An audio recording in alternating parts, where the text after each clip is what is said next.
যে সমাজে বিবাহ যত কঠিন ওই সমাজে জেনা তত সহজ। যে সমাজে বিবাহ যত কঠিন ওই সমাজে জেনা তত সহজ।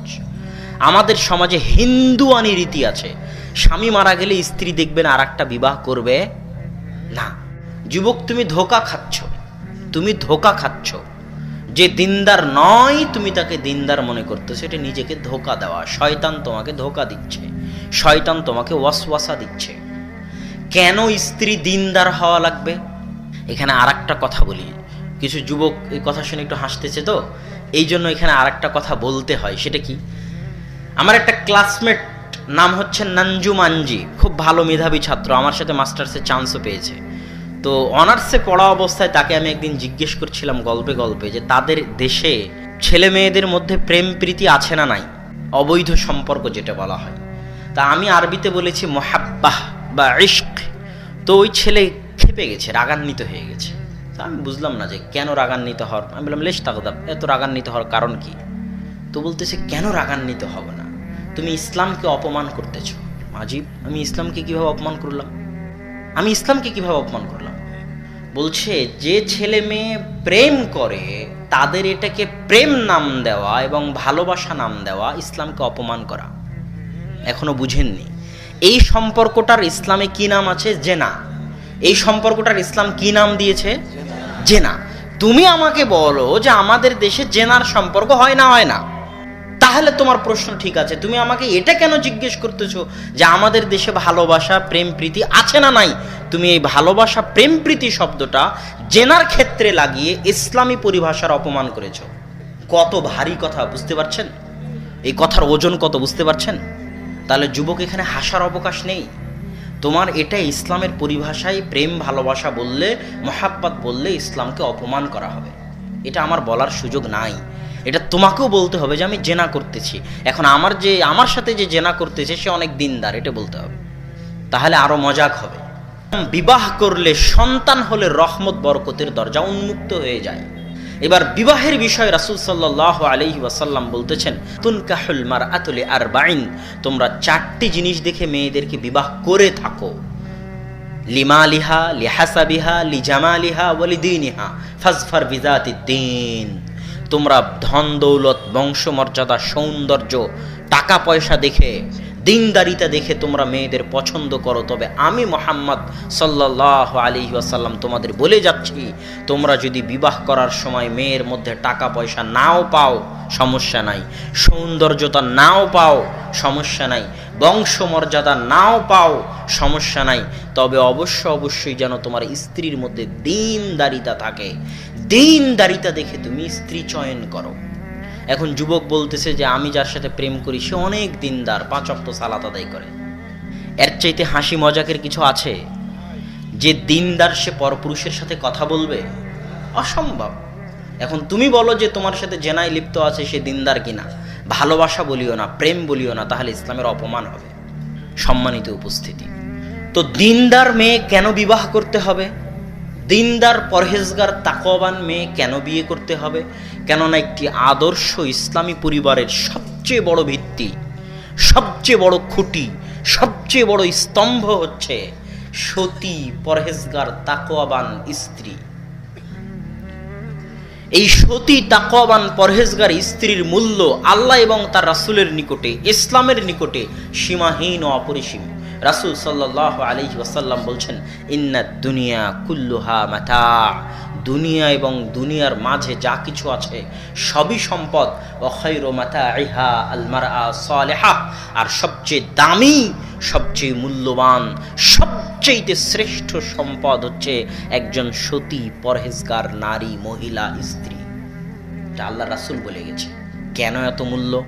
ওই যে দেখেন সারা আলাইহিস সালাতু ওয়াস সালাম, যিনি ইব্রাহিম আলাইহিস সালাতু ওয়াস সালামের প্রথম স্ত্রী। ইব্রাহিম আলাইহিস সালাতু ওয়াস সালাম যখন তাকে নিয়ে জালেম বাদশার শহর অতিক্রম করতেছেন, তখন জালেম বাদশা তার সৌন্দর্যে মুগ্ধ হয়ে তাকে ভোগ করার জন্য নিজ দরবারে নিয়ে এসেছে। তখন সারা সালাতে দাঁড়িয়ে গেলেন দোয়া করার জন্য। দোয়া করার জন্য কি করতে হয়? সালাতে দাঁড়াতে হয়। আপনাদের সমাজে একসাথে হাত তুলে দোয়া হয় নাকি? এখনো হয় না? আলহামদুলিল্লাহ, তাহলে বলার প্রয়োজন নাই। দোয়া করার জন্য কোথায় দাঁড়াতে হয়? সালাতে দাঁড়াতে হয়, তিনি সালাতে দাঁড়িয়ে গেলেন। সালাতে দাঁড়িয়ে গিয়ে বলছেন, আল্লাহুম্মা ইন কুনতা তা'লাম, হে আল্লাহ, আপনি যদি জেনে থাকেন আমি সারা আমার পর্দা, আমার ইজ্জত, আমার লজ্জা স্থানের হেফাজত করেছি, আমার আমানতের খেয়ানত করিনি, তাহলে আজকে এই কঠিন দিনে আপনি আমার উপর লা তুসাল্লিত আলাইয়াল কাফের, এই কাফের জালেমকে আমার উপর জয় করিয়েন না। মুখ দিয়ে উচ্চারণ করা শেষ হয়নি, জালেম বাদশার হাত পাওয়া বশ হয়ে গেছে। এটা একজন সতী পরহেজগার নারীর গুরুত্ব আল্লাহ সুবহানাহু ওয়া তাআলার নিকটে। জিবরাইল বলতেছে, আল্লাহর রাসূল সাল্লাল্লাহু আলাইহি ওয়াসাল্লাম, আল্লাহ সালাম পাঠিয়েছেন খাদিজা রাদিয়াল্লাহু তাআলা আনহাকে। জিবরাইল বলছে না যে আমি সালাম দিচ্ছি, জিবরাইল বলছে আল্লাহ সালাম পাঠিয়েছেন, আল্লাহ সালাম দিয়েছেন। কাকে? খাদিজা রাদিয়াল্লাহু তাআলা আনহাকে। কেননা খাদিজা রাদিয়াল্লাহু তাআলা আনহা আল্লাহর রাসূলের দাওয়াতি জীবনের, আল্লাহর রাসূলের আদর্শ পরিবারের সবচেয়ে বড় সদস্য, সবচেয়ে গুরুত্বপূর্ণ ভূমিকা যিনি পালন করেছেন তিনি হচ্ছেন খাদিজার মতো একজন পরহেজগার, তাকওয়াবান, সতী, আল্লাহ ভীরু, বুদ্ধিমতী নারী। যেই বছর খাদিজা রাদিয়াল্লাহু তাআলা আনহা মারা যান সেই বছরকে বলা হয় আমুল হুজুন, দুঃখের বছর, কষ্টের বছর আল্লাহ রাসূলের জন্য। আল্লাহ রাসূলের জন্য দুঃখ এবং কষ্টের বছর। একই বছরে চাচাও মারা গেছে আবু তালেব, একই বছরে স্ত্রীও মারা গেছে খাদিজা রাদিয়াল্লাহু তাআলা আনহা। এটা হচ্ছে একজন সতী পরহেজগার নারীর গুরুত্ব, কেননা সেই আপনার পরিবারকে পরিচালনা করবে। এই জন্য সৎ পরহেজগার নারীকে বিবাহ করতে না পারলে পরিবার আদর্শবান করা সম্ভব হবে না। অতএব যুবক যারা বিবাহ করবে তারা অবশ্যই সজাগ থাকিও। সাময়িক আনন্দকে প্রাধান্য দিতে গিয়ে স্থায়ী শান্তিকে পর্যুদস্ত করিও না। সাময়িক আনন্দকে প্রাধান্য দিতে গিয়ে স্থায়ী শান্তিকে নষ্ট করিও না। কেননা তুমি প্রেমের মাধ্যমে যে সম্পর্ক করেছো, ওই সাময়িক আনন্দকে পাওয়ার জন্য তুমি যে বিবাহ বন্ধনে আবদ্ধ হবে, এর মধ্যে আল্লাহর বরকত এবং রহমত থাকবে না। তওবা করে ফিরে আসো এবং একজন পরহেজগার তাকওয়াবান নারী দেখে বিবাহ করো। মৃত্যু পর্যন্ত শান্তিতে বসবাস করবে ইনশাআল্লাহ। শান্তি এবং সুখ দুটো কিন্তু আলাদা জিনিস। শান্তি আর সুখ দুটো কি জিনিস? আলাদা জিনিস। এই যে পাকা বাড়ি, এসি আছে, ফ্যানের বাতাস চলতেছে, ফ্রিজ আছে, এটা হচ্ছে সুখ। এটা কি? সুখ। এসির বাতাস চলতেছে তারপরও ঘুম আসে না, মানে শান্তি নাই। কথা বুঝেননি? এসির বাতাস চলতেছে তারপরও ঘুম আসে না। পোলাও কোরমা দিয়ে ভাত খেয়েছে তাও ঘুম আসে না। ফুল সাজানো আছে, কত কি সাজানো আছে শোকেজে, টাইলস লাগানো আছে, তারপরও ঘুম আসে না, মানে কি নাই? শান্তি নাই। শান্তি হচ্ছে অমূল্য জিনিস যা ইসলাম দিতে পারে। কে দিতে পারে? ইসলাম দিতে পারে। যখন বিবাহের অনুষ্ঠান শুরু হয়ে গেল, চলে আসলো, তখন আমি আগেই বলেছি বিবাহ পৈতৃক সম্পত্তি নয়, আল্লাহর রাসূলের দেখানো পথ অনুযায়ী বিবাহ করতে হবে। বিবাহের নামে যত রসম রেওয়াজ, অপসংস্কৃতি, বেহায়াপনা, বেলেল্লাপনা যা সমাজে আছে, যেটা বিবাহকে কঠিন বানিয়েছে, আনুষ্ঠানিকতা বিবাহকে কি বানিয়েছে? কঠিন। যে সমাজে বিবাহ যত কঠিন ওই সমাজে জেনা তত সহজ। যে সমাজে বিবাহ যত কঠিন ওই সমাজে জেনা তত সহজ। আমাদের সমাজে হিন্দুয়ানি রীতি আছে, স্বামী মারা গেলে স্ত্রী দেখবেন আর একটা বিবাহ করবে না। আমাদের সমাজে আছে না নাই? মুসলমান সমাজে এটা হিন্দুদের নীতি। জেনা করবে কিন্তু আর একটা বিবাহ করবে না। এটা কাদের নীতি? হিন্দুদের নীতি। আরে খাদিজা রাদিয়াল্লাহু তাআলা আনহা থেকে শুরু করে উম্মে সালামা রাদিয়াল্লাহু তাআলা আনহা থেকে শুরু করে তাদের স্বামী মারা গেছিলেন। স্বামী মারা যাওয়ার পর আল্লাহ রাসূল তাদেরকে বিবাহ করেছেন। আল্লাহ রাসূল বিধবাকে বিবাহ করেছেন। আল্লাহ রাসূল তালাক প্রাপ্তকে বিবাহ করেছেন। তাহলে আমাদের সমাজে একবার তালাক হয়ে গেলে, একবার স্বামী মারা গেলে তার আর বিবাহ হবে না।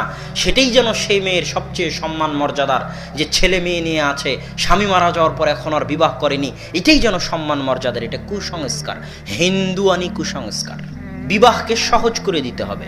যাবতীয় হিন্দুয়ানি কৃষ্টি কালচার থেকে বিবাহের সাথে যত রসম রেওয়াজ আছে সব হিন্দুদের থেকে এসেছে, সব হিন্দুদের থেকে এসেছে।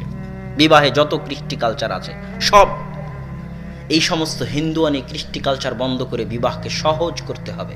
আল্লাহ রাসূলের সাহাবী বিবাহ করেছে, আল্লাহ রাসূল জানেই না। আল্লাহ রাসূল বলছে, আব্দুর রহমান তোমার গায়ে হলুদ যে, তো বলে আল্লাহ রাসূল আমি বিবাহ করেছি। আল্লাহ রাসূল জানেই না। আল্লাহ রাসূলের দরবারে একজন মেয়ে এসে বলতে, আল্লাহ রাসূল আমি আপনাকে বিয়ে করতে চাই। আল্লাহ রাসূল রাজি হলেন না। পাশে একজন সাহাবী ছিল, তুমি কি বিবাহ করবে? তো বলে হ্যাঁ করব। কি আছে তোমার কাছে? খুঁজে খুঁজে দেখা গেল কিছুই নাই।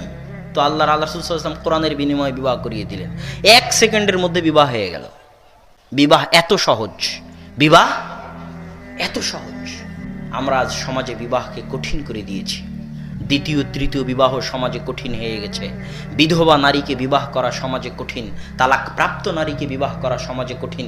যে সমাজে বিবাহ যত কঠিন, সে সমাজে জেনা তত সহজ।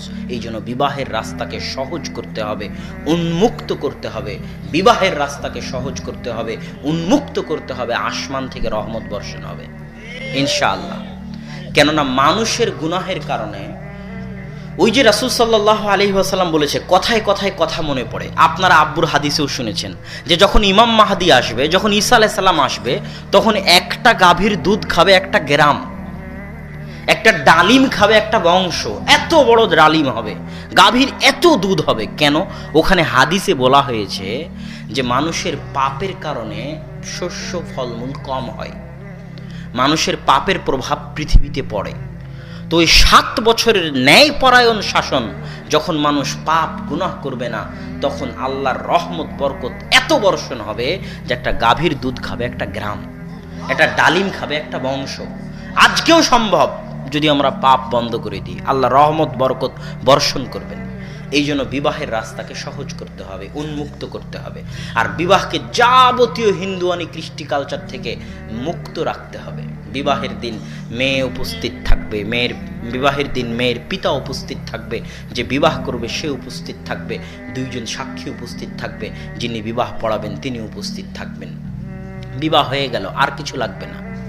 আর বিবাহ পড়ানোর পরে অলিমা করিয়ে দিবে, শেষ, আর কিছু নাই।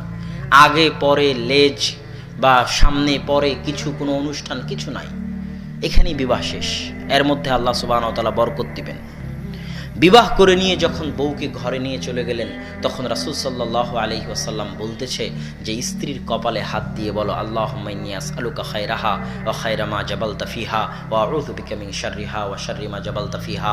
হে আল্লাহ, আমার স্ত্রীর মধ্যে আপনি যে কল্যাণ রেখেছেন সেই কল্যাণ চাই, আর যে অকল্যাণ রেখেছেন সেই অকল্যাণ থেকে পরিত্রাণ চাই, বাঁচতে চাই। এই দোয়া করতে হবে। বাসর রাত আপনার কাছে আনন্দের মাধ্যম, বাসর রাত আপনার কাছে বেহায়াপনা বেলেল্লাপনার মাধ্যম, কিন্তু বাসর রাত ইসলামে একটা অনেক গুরুত্বপূর্ণ জিনিস। কেননা এর মধ্যে পরবর্তী প্রজন্ম আসবে এর মাধ্যমে। এই যে ছোট ছোট বাচ্চারা বসে আছে, এরা 20 বছর পর বাংলাদেশ আবাদ করবে। এরা হচ্ছে আল জিল সালেহ, প্রজন্ম পরবর্তী। এদেরকে যদি সৎ করে গড়ে তোলা না যায়, তাহলে পৃথিবীর পরবর্তী প্রজন্ম সৎ হবে না। এই জন্য একটা সৎ সন্তান কিভাবে মানুষ হবে, একটা আদর্শ পরিবার কিভাবে গড়ে উঠবে, তারা স্টেপ বাই স্টেপ পরিকল্পনা ইসলাম দিয়ে রেখেছে।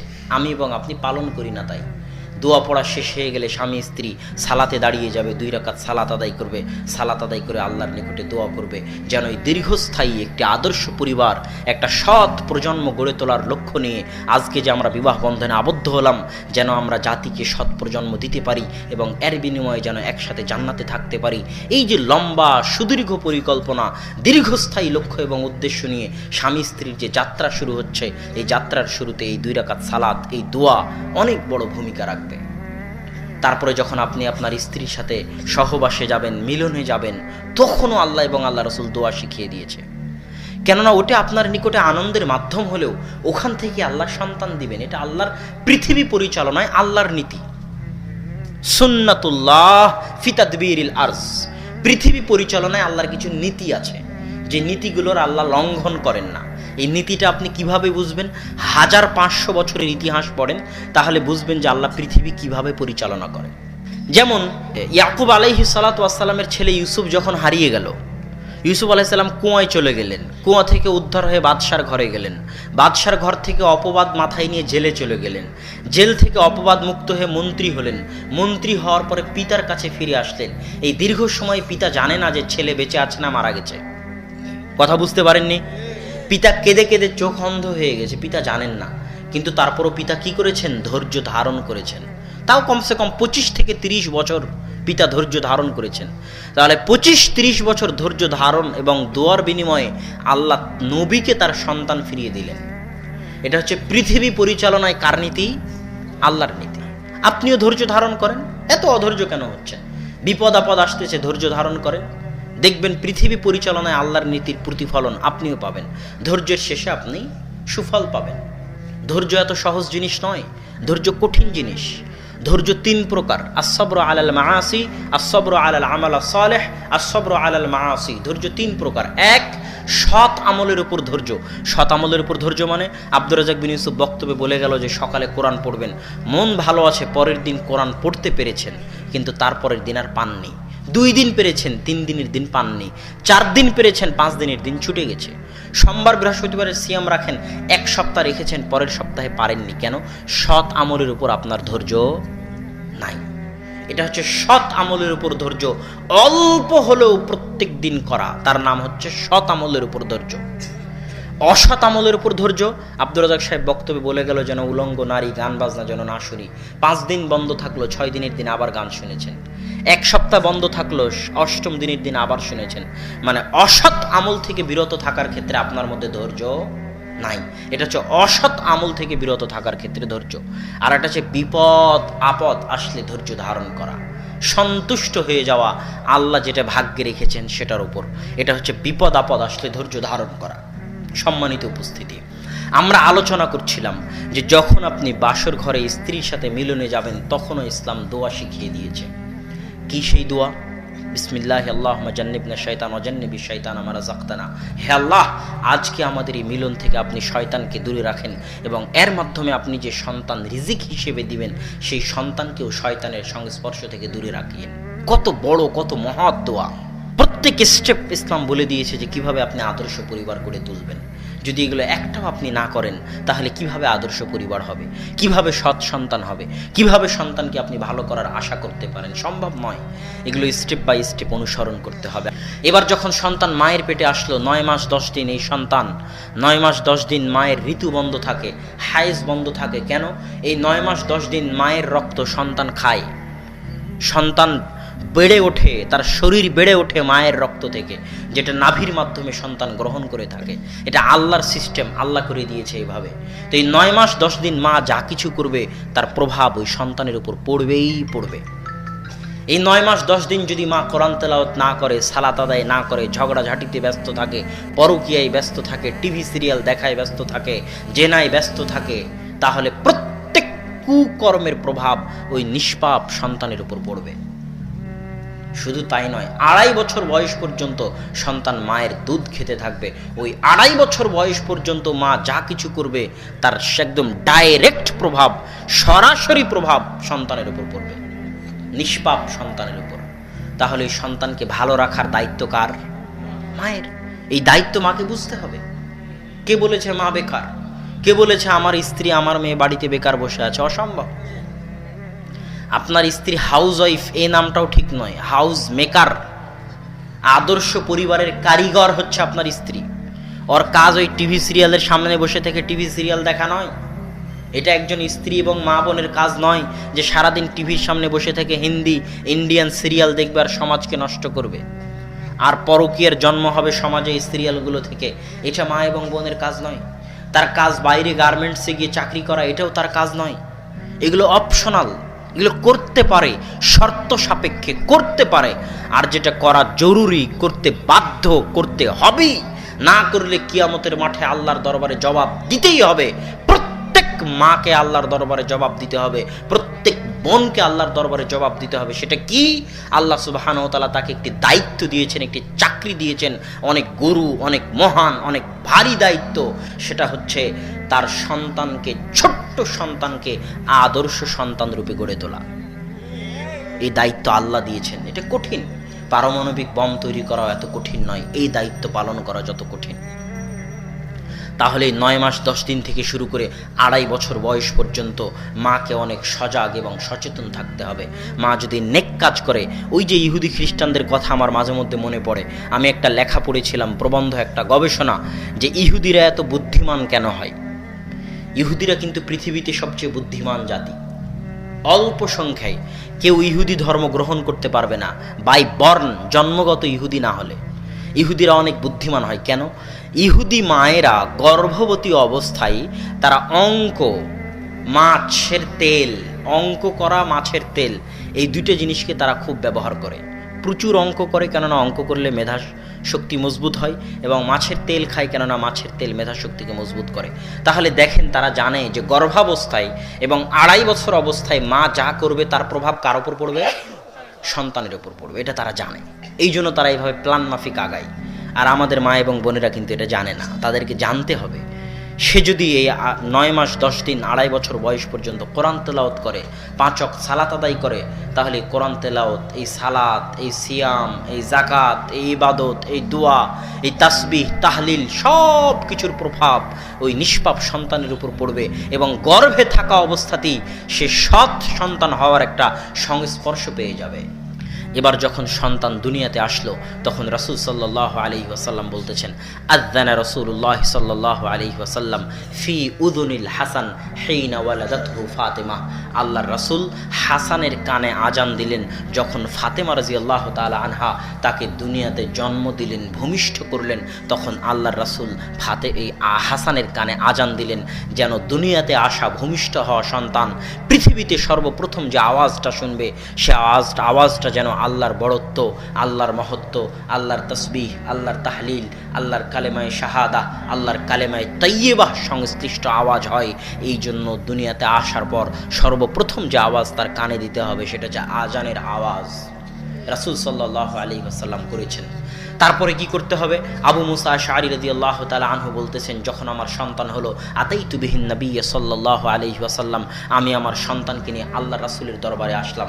রাসূল সাল্লাল্লাহু আলাইহি ওয়াসাল্লাম দাআ লাহু বিল বারাকা, আমার সন্তানের জন্য বরকতের দোয়া করে দিলেন। ওয়া সাম্মা লাহু ইব্রাহিম, আমার সন্তানের নাম ইব্রাহিম রাখলেন।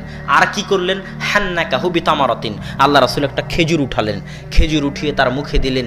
মুখে আল্লাহ রাসূল চাবিয়ে খেজুরটাকে নরম করে আল্লাহ রাসূলের মুখ নিঃসৃত পবিত্র বরকতময় লালা মিশ্রিত এই খেজুর, নরম হওয়া খেজুরটা আমার ছোট বাচ্চার মুখে দিলেন। এটাকে আরবিতে বলা হয় তাহনিক করা। কি বলা হয়? তাহনিক করা। যেন পৃথিবীতে আসার পরে এই নিষ্পাপ সন্তান আজান শোনার পরে, পৃথিবীতে আসার পরে আজান শোনার পরে যেন একজন ন্যায়পরায়ণ, পরহেজগার, সৎ মানুষের সংস্পর্শ সে পায়। সন্তানের সম্পর্ক গড়ে তুলতে হবে। 1 নাম্বার কাজ হচ্ছে তার সৃষ্টিকর্তা আল্লাহর সাথে সম্পর্ক গড়ে তুলতে হবে।